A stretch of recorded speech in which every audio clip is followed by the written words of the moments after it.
En el tema 2, que es el tema que vamos a ver ahora, vais a ver que tenéis, igual que en el tema 1 y también igual que en el tema 3, una serie de apartados que son, primero, el apartado de texto.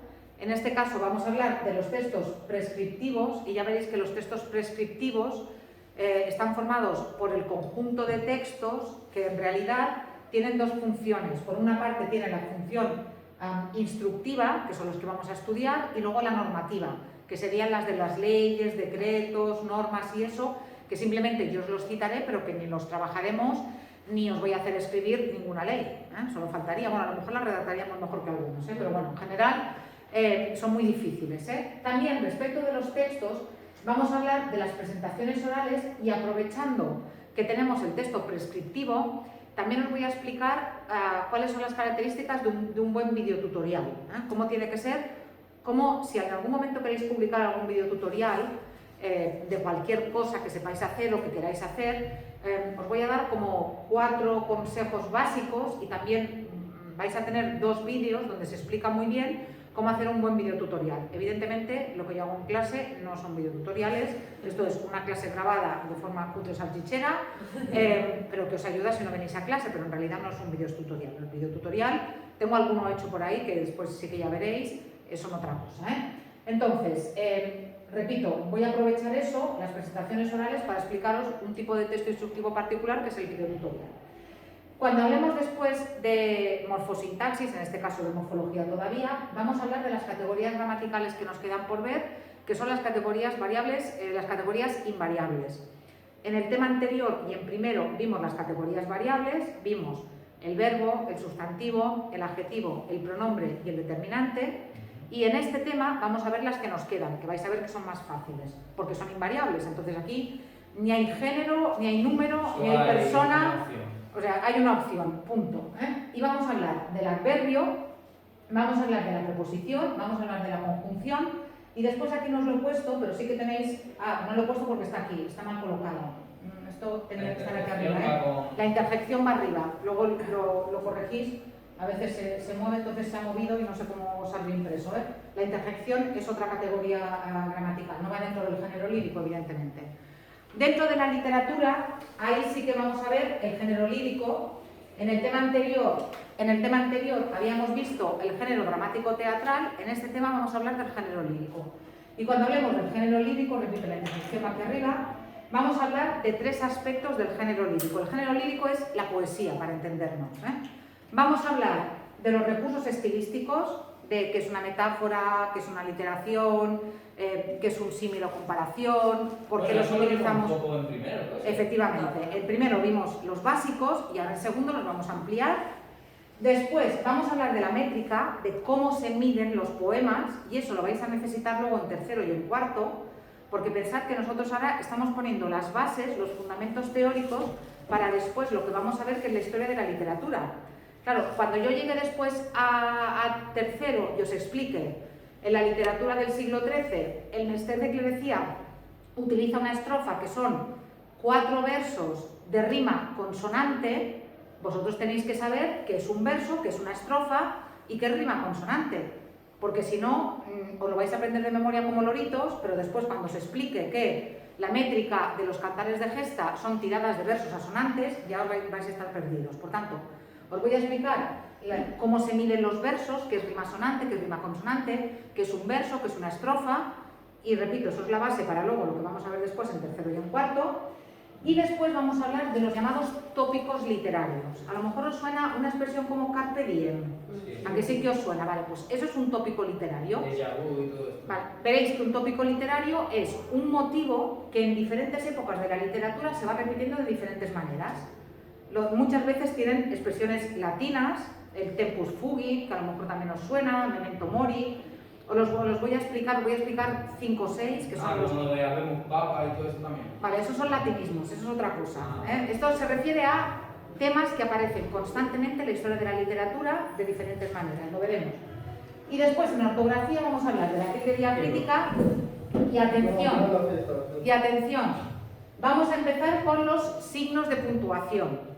Porque yo muchas veces corrijo puntos y corrijo comas y tengo la sensación de que en ningún momento os han explicado de forma sistemática cuándo se pone un punto, cuándo se pone una coma, cuándo se pone un punto y coma, cuándo se ponen 2 puntos. Tengo la impresión de que os falta sistema.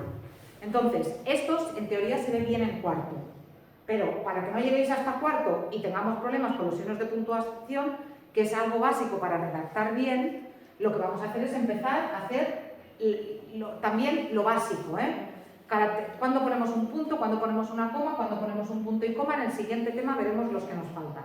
Y después, como siempre, tendréis un modelo de examen, que sabéis que es la última actividad evaluable de la unidad. A partir de este modelo de examen, vosotros tendréis las preguntas de lo que os puede caer. Como habéis visto, el modelo de examen es muy parecido el examen es muy parecido al modelo de examen que siempre tenéis. Veréis que en las actividades vais a tener muchos cuestionarios, muchos cuestionarios, porque yo sé que os gusta hacer cuestionarios, y porque también, no voy a negarlo, para mí es mucho más fácil corregir un cuestionario que corregir un texto, que ya sabéis que corregirlo con las rúbricas y todo eso es mucho trabajo. Pero, como siempre, vais a tener actividades que combinan las dos cosas: escribir y hacer cuestionarios. Como siempre, todas las actividades se cerrarán el mismo día del examen, el mismo día, y como siempre, cuanto antes las vayáis haciendo y más al día vayáis, mejor, porque yo os voy a poder corregir, os voy a poder devolver el ejercicio con tiempo y lo vais a poder mirar para el día del examen con tranquilidad. Bueno, pues empezamos entonces ya con los textos prescriptivos. Mira, ¿qué son los textos prescriptivos? Prescribir algo, una receta, es una prescripción. Prescribir algo es decirle a alguien lo que tiene que hacer y cómo lo tiene que hacer. La receta no es solamente el fármaco, sino también cómo te lo tienes que tomar y cuándo te lo tienes que tomar. Entonces, los textos prescriptivos son aquellos textos que tienen como propósito guiar al lector o al receptor del texto, porque el texto ya sabéis que puede ser oral, para conseguir un objetivo o bien regular su comportamiento, forma de actuar ante una situación. Por eso podemos distinguir dos tipos. Los textos que nos enseñan o nos guían para hacer algo son, dentro de los textos prescriptivos, los textos instructivos, que son los textos en los que me voy a parar. O sea, cuando la azafata te dice lo de... Vale, cuando la azafata en el avión te dice lo que hay que hacer, eso es un texto instructivo. Eso es un texto instructivo. ¿Qué son los textos normativos? Los textos normativos serían las leyes, serían las instrucciones, los textos instructivos estarían formados por las instrucciones, mientras que los textos normativos serían una serie de reglas que nos dicen cómo tenemos que hacer algo de determinada manera, porque si no lo hacemos nos vamos a encontrar con una serie de sanciones. Textos normativos son los que establecen unas normas. Por ejemplo, el Código de Circulación es un texto normativo. Por ejemplo, la Constitución Española es un texto normativo. Por ejemplo, la Ley Orgánica que regula las enseñanzas de adultos, la secundaria de adultos, es un texto normativo. Por ejemplo, yo qué sé, la ley que regula que yo aquí enfrente no puedo construir un edificio de 20 pisos, eso es un texto normativo. Por tanto, los reglamentos, las leyes, los códigos, el Código Civil, el Código Penal, todo eso son textos, en este caso, normativos. Os los voy a explicar ahora, mejor dicho, no os los voy a explicar porque en realidad simplemente os los cito, pero no los vamos a trabajar porque no os voy a pedir ni que lo redactéis ni que lo analicéis. Pero os podéis imaginar que en el caso de los textos normativos, normalmente lo que hay es un título que explica la norma y luego esa norma aparece muy desarrollada en una serie de epígrafes, 1 no sé qué, 1.1 no sé qué, 1.1.1 no sé qué. ¿Habéis trabajado en social en la Constitución Española? ¿Habéis visto la Constitución Española? No. Y si veis, por ejemplo, a ver, ley orgánica de educación, por ejemplo, la 221, porque como aquí nos cambia cada año, a ver si lo puedo abrir, si esto me deja abrirlo, no me deja abrirlo. Vale, ¿veis? Primero, el texto, el título, un preámbulo muy largo, muy largo. O sea, todo Que eso explica, esto es preámbulo, esto es la necesidad de la ley. ¿Por qué tenemos que escribir la ley? Porque aquí viene, ¿vale? Se modifica el apartado A, se añade tal, el cumplimiento efectivo, no sé qué, veis, 1 bis, apartado B tal, artículo 4, 1, la enseñanza básica, artículo 2 no sé qué, artículo 3 no sé 4, artículo 4 no sé 4, artículo 5 bis se añade la enseñanza no formal, el currículo de la ley. Y todo eso ¿veis? es Una ley, por más ejemplo. explicado de lo de arriba, ¿no? Sí, esto es una ley. Por ejemplo, aquí explica, en la etapa de educación primaria comprende 3 ciclos académicos, cada uno. Las áreas de esta etapa son las siguientes: conocimiento del medio, educación artística, educación física, tal. ¿Vale? ¿Veis? Esto sería un modelo de texto normativo, que normalmente son textos muy farragosos de leer.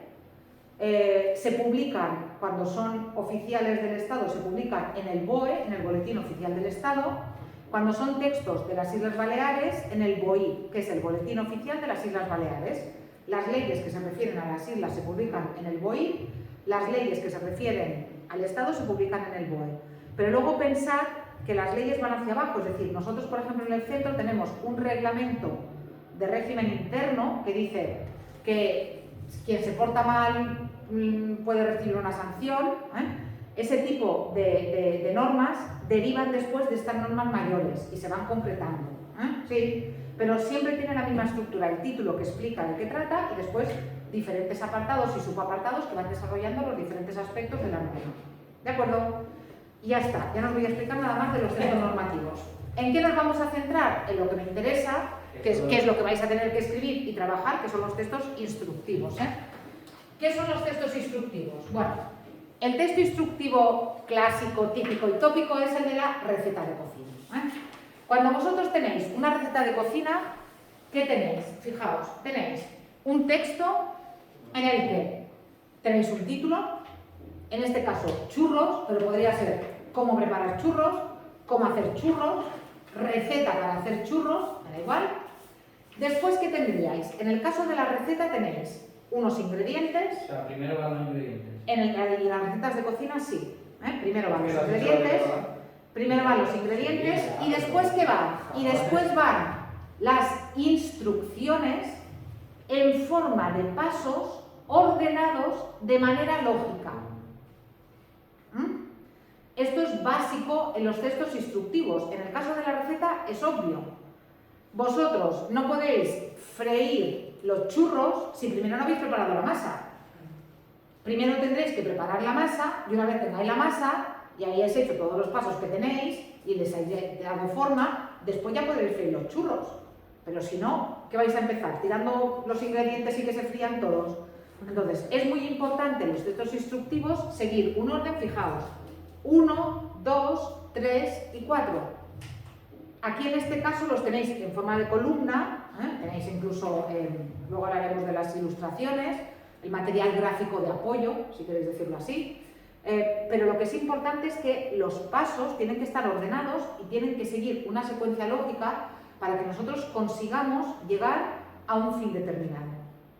Si no, el propósito de esas instrucciones o de ese texto no va a llegar a buen fin. Por tanto, ¿qué sería el texto instructivo? Tenéis aquí la definición. Sería aquel conjunto de textos que están formados por un conjunto de indicaciones necesarias que explican cómo se hace algo o cómo funciona algo. Pueden ser las dos cosas, cómo se hace algo o cómo funciona algo. Cómo se llega a un objetivo o cómo se llega a un objetivo, etc. Por ejemplo, en las recetas de cocina, un prospecto, un manual de funcionamiento de un móvil, etc. Como veremos después, muchas veces los textos instructivos van acompañados de material gráfico para ayudarnos. Y si os ocurre ahora mismo algún tipo de texto instructivo que no tenga texto escrito, que no tenga palabra. Los manuales. Muy bien, los manuales de IKEA. Los manuales de IKEA. ¿A alguien se le ocurre por qué los manuales de IKEA no tienen texto? Se piensa que son...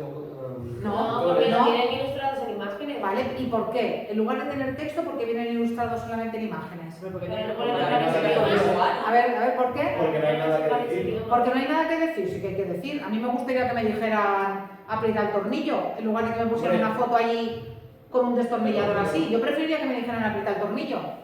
¿Por qué no me dicen aprieta el tornillo? Porque son suecos.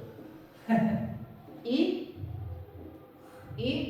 ¿En cuántos países del mundo hay Ikeas? Por eso he dicho, para no ponerlo en varios idiomas.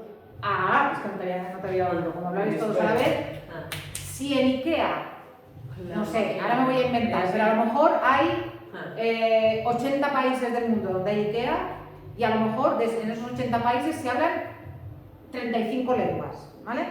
Imaginaos que para cada mueble de Ikea, tuvieran que incluir un prospecto en 35 idiomas.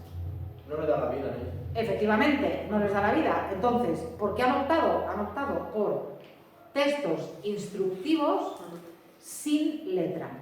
Pero siguen siendo textos instructivos. ¿Por qué? Porque tienen las características típicas, efectivamente, de los textos instructivos. Mira, las características básicas, después les veremos desarrolladas, pero tenéis que pensar que las características básicas son: las instrucciones respetan el orden lógico y también el cronológico.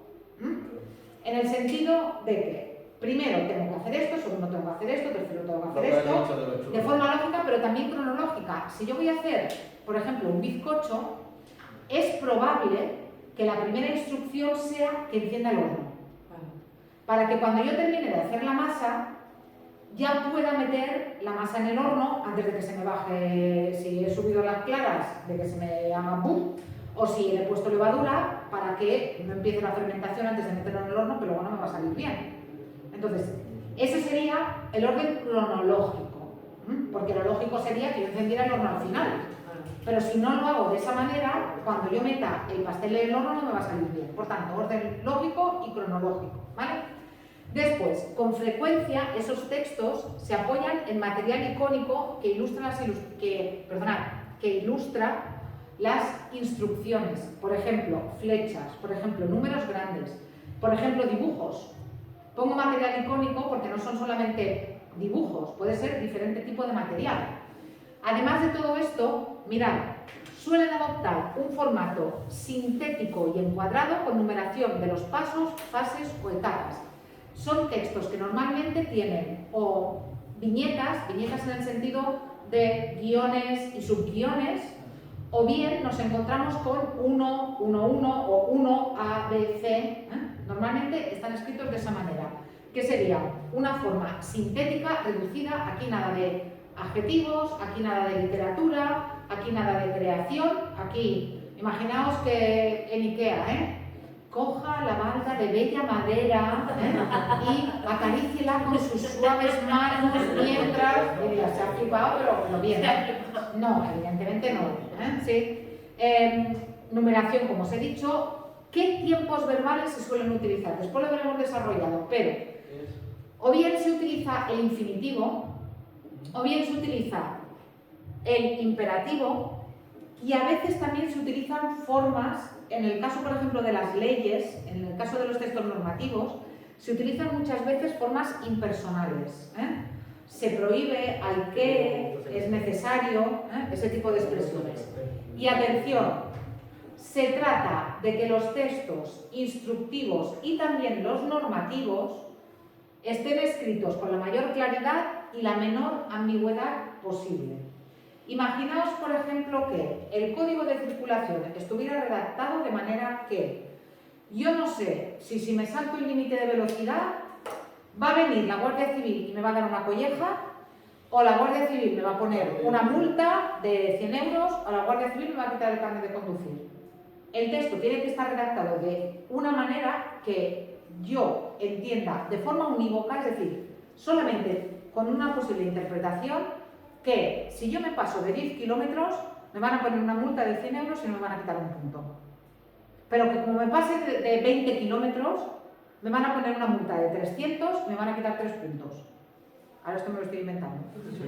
Sí, pero ¿me entendéis? Por tanto, tienen que estar bien redactados. Lo de la receta de cocina. O sea, a mí, ahora esto no lo tenía que grabar, pero bueno, me hace mucha gracia estas recetas de las madres de la harina que pida. Cuando dicen, mamá, ¿y cómo hago la empanada? Pues está agua, no sé qué tal, Una y pizca. harina. Y digo, ¿y harina cuánto? La que te pida. ¿Cómo que la que me pida? Esos son. ¿Pero qué tengo que tener preparado? ¿5 kilos de harina o 50 gramos? Claro. Porque, claro, entonces hay que tener cuidado en las instrucciones, sobre todo si van escritas, tienen que ser muy precisas. A lo mejor sí que es verdad que la cantidad que te pida, pero la cantidad que te pida, si yo pongo 1 litro de agua, a lo mejor son 2 kilos de harina, pero no van a ser La 20. cantidad que te pida hasta que se... Hasta que la masa no se te pegue en las manos. Pero tiene que ser precisas, ¿de acuerdo? Por tanto, estas serían las características generales, tanto de los textos instructivos como de los textos normativos, ¿eh? Repito, aquí el error está en que la intersección tiene que estar arriba, pero ya está. Ay, perdonad. Respecto de los textos instructivos, que los trabajaremos la semana que viene, no, el jueves, fijaos que aquí tenéis 3 tipos de textos instructivos en función de menos texto a más texto. ¿Lo veis? En este caso tenéis un texto instructivo que prácticamente no tiene texto. Porque incluso lo del paso 1, paso 2 tal, nos lo podríamos saltar. Podríamos tener simplemente con las flechas, material icónico, sabríamos cómo llegar hasta aquí. Aquí, en todo caso, lo que me falta es cómo hacer un sombrero de papel. Pero bueno, en cualquier caso, fijaos que prácticamente aquí no hay texto. En el segundo ya tenéis una combinación entre imagen y texto. ¿Qué hacer en caso de terremoto? Esto a nosotros nos parece muy exótico, pero según qué países viajéis, en las habitaciones de los hoteles, en las puertas de la habitación del hotel, te encuentras con esto. ¿Qué hacer en caso de terremoto? Y dices, uy, qué mal rollo me está dando. ¿Vale? Y después, aquí, lo que tenéis es un texto instructivo que no tiene ningún tipo de apoyo icónico. Tiene simplemente texto escrito. ¿Lo veis? Crea tu propia cuenta en Wikispace. En este caso nos encontraríamos con un texto instructivo textual. Entonces, veis que tenéis diferentes grados desde el más gráfico al menos gráfico. No sé si también os ha pasado. Los de IKEA son así. Y si habéis comprado un electrodoméstico en casa, a mí me da una pena. Ahora cuando te llegan los electrodomésticos y me vienen un montón de manuales de instrucciones así, los tiro todos y me quedo con el que está escrito en castellano. Me da una pena, pero ahora hay muchos electrodomésticos y, por ejemplo, yo la última tele que compré vino sin manual de instrucciones y lo que viene es con un enlace a internet para que tú, si quieres, te descargues el manual en diferentes idiomas o en el idioma que tú quieras y si no, simplemente para que lo leas en pantalla. Claro, si la tele no funciona lo vas a tener difícil leer en pantalla, pero si no, puedes ir a la página de Samsung y lo encuentras allí. Y si os fijáis, lo que nos encontramos ahora son muchas veces, por ejemplo, los móviles con lo que se llaman guías rápidas. Una guía rápida sería un texto instructivo reducido a lo mínimo que tú necesitas para poner en funcionamiento, por ejemplo, el teléfono móvil. Sí, por ejemplo, yo me compré el móvil hace nada y entraban, que antes entraban, yo qué sé, Sí. un tochaco así, ahora entraban 2 libritos así. Efectivamente. Sí.